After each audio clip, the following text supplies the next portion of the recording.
Hi everyone and welcome back to Romm's Repertoire, where I offer you a walkthrough, some tips, and a live performance from pieces selected from the Florida Solo and Ensemble trumpet list. Today we'll focus on Ropartz, Andante, and Allegro. Hooray. A couple general notes.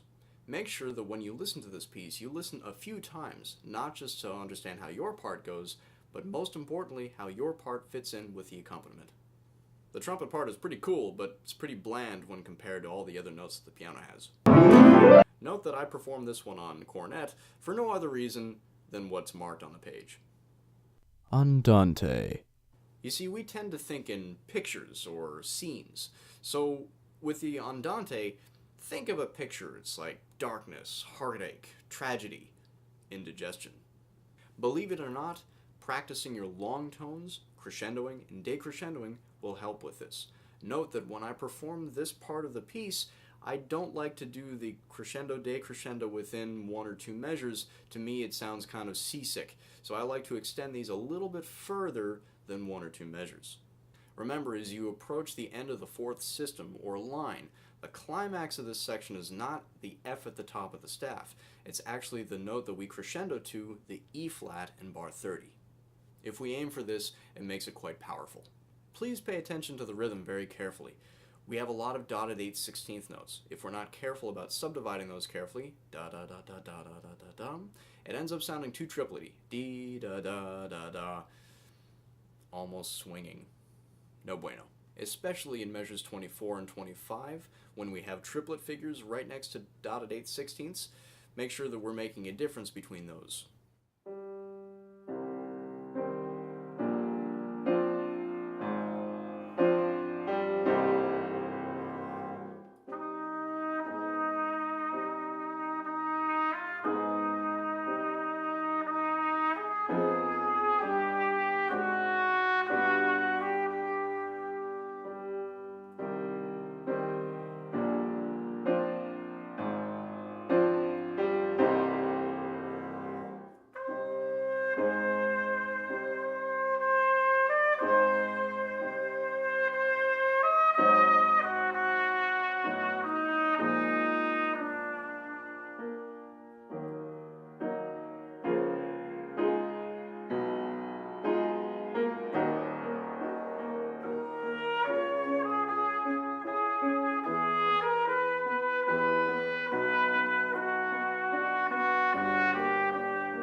Allegro.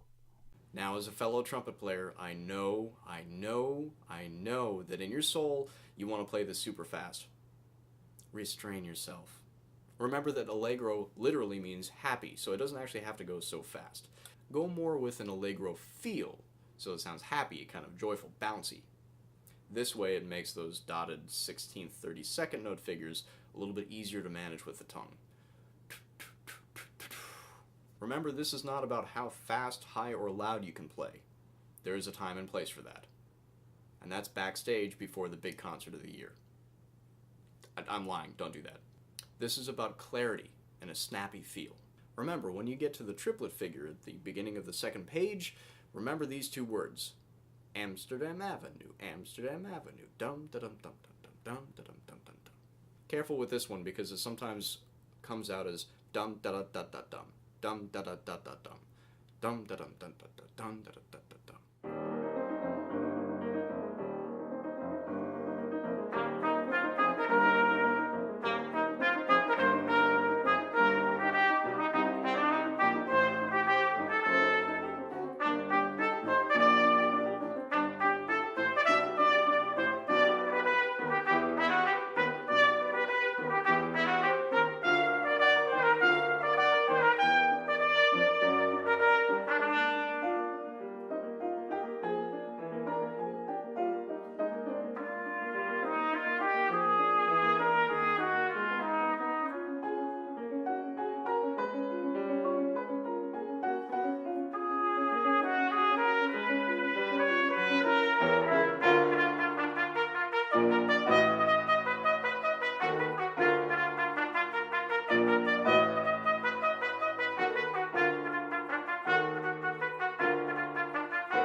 And of course, as we near the end, Mr. Ropartz was kind enough to give us a triple forte.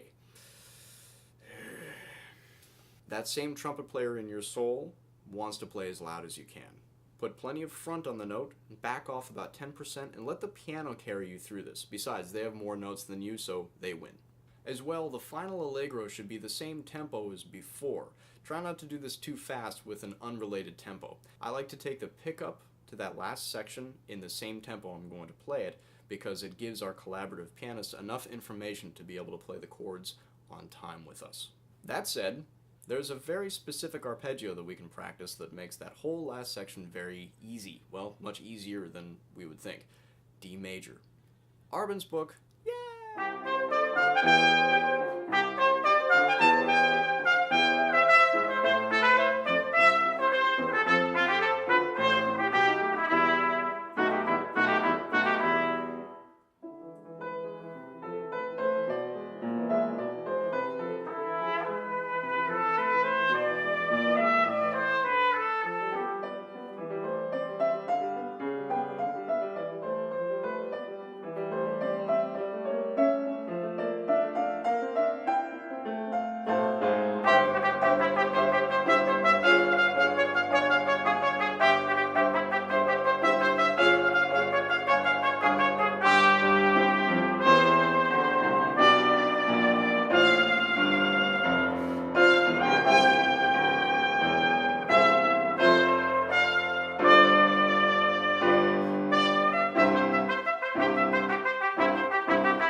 Have fun.